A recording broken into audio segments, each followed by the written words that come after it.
Hey everybody, I'm here today to talk to you about a Whirlpool washer that is not spinning. I'll be going over some easy fixes in this instructional video tutorial. I'll specifically be going over 6 easy fixes that will hopefully get your washer to start spinning once again.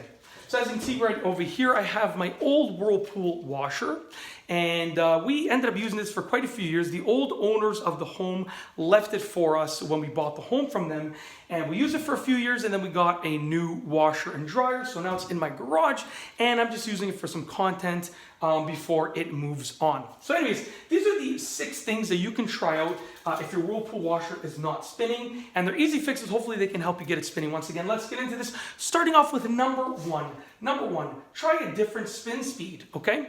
So obviously your Whirlpool washer is gonna have different spin speeds. On this one you can see, so there's like extra fast, fast, medium, slow, or off. So you can try a different spin speed. Now, your spin might be off.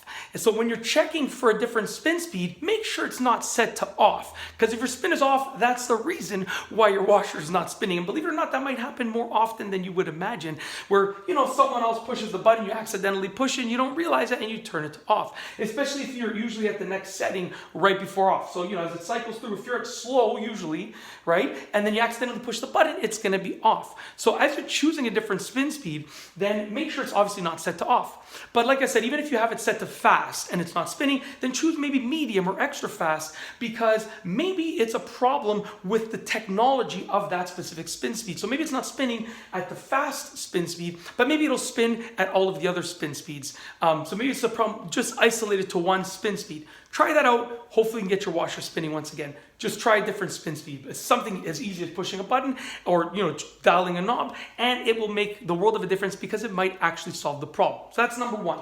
Moving on to number 2. Number 2, balance the load, okay? If your load is not balanced in the washer, then it is going to have trouble spinning, because it's going to be, and it won't spin because it thinks it's going to sort of like tip over or shake side to side, and it doesn't want to do that.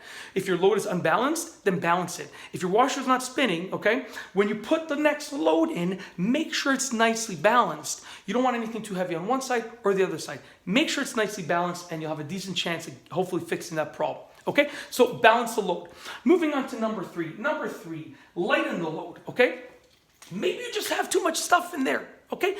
Don't put as much stuff in there. I know you want to load up your washer because you want to do fewer wash cycles. I get it, trust me. I have 4 young kids. We do a lot of laundry. So trust me, I know I want to just put as many clothes and towels and bed sheets in there as I possibly can. I get it.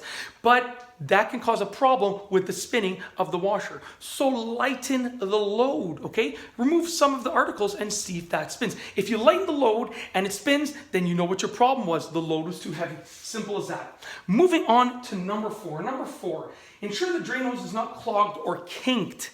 At the back of your washer, there is going to be a drain hose, okay? As you can see over here, it's going to be a drain hose.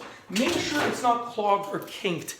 If the drain hose is clogged up or it's kinked, then guess what? If it senses that it's not going to be able to drain, then it's less likely to spin. So just take a look at the drain hose. If it's clogged or kinked, honestly, you can try and unclog it, try and unkink it, but you're better off just getting a new one. They're inexpensive, they're easy to replace, they're easy to install. Try and unclog it or unkink it, but you always have the option to get a new one. It's always there. Like I said, if you don't feel comfortable doing it yourself, then you can hire a professional to do it, and the part itself is still inexpensive, okay? So even if you hire a professional to do it, the part itself is still gonna be inexpensive. So do whatever you need to do to ensure that your drain hose is working properly. That's what I mean to say by that. Okay, moving on to number 5. Number 5, unplug it and plug it back in again. This is a technological device, just like your phone, just like your computer, just like your TV. Even fridges nowadays, have mini computers in them for the most part. Okay, so by unplugging it for 30 seconds and then plugging it back in, you are sort of resetting it and allowing it to revamp, and that will hopefully solve the problem. Maybe it's a technological problem, and by unplugging it for 30 seconds and plugging it back in, you're hopefully going to be able to solve that technological problem and just give it a reset, just like you would with your phone or your computer or anything else that is causing you problems technology-wise, okay? Last but not least is number 6. The final one for this video is number 6. Number 6 is choose a different cycle setting, okay? So maybe the problem is isolated only to the cycle that you're on. Now, most of the time, most people will use the normal cycle the most, right? So let's say it's not spinning on your normal cycle. Go choose a cold wash or a quick wash or a drain and spin. With the drain and spin, you're literally telling it to drain and spin. So that's a good way to just ensure that you're really gonna hopefully get it to spin once again, okay? And that is basically it. Those are some easy solutions. So if your Whirlpool washer is not spinning, these are easy fixes to hopefully help you get it spinning once again. And that is truly it. Hopefully you liked this video. So we're gonna roll the outro. If you like this video, please be sure to give it a thumbs up. Let me know what you think down below as a comment. And of course, be sure to subscribe for more great videos just like this one. And that's all I have for you today. Thanks for watching.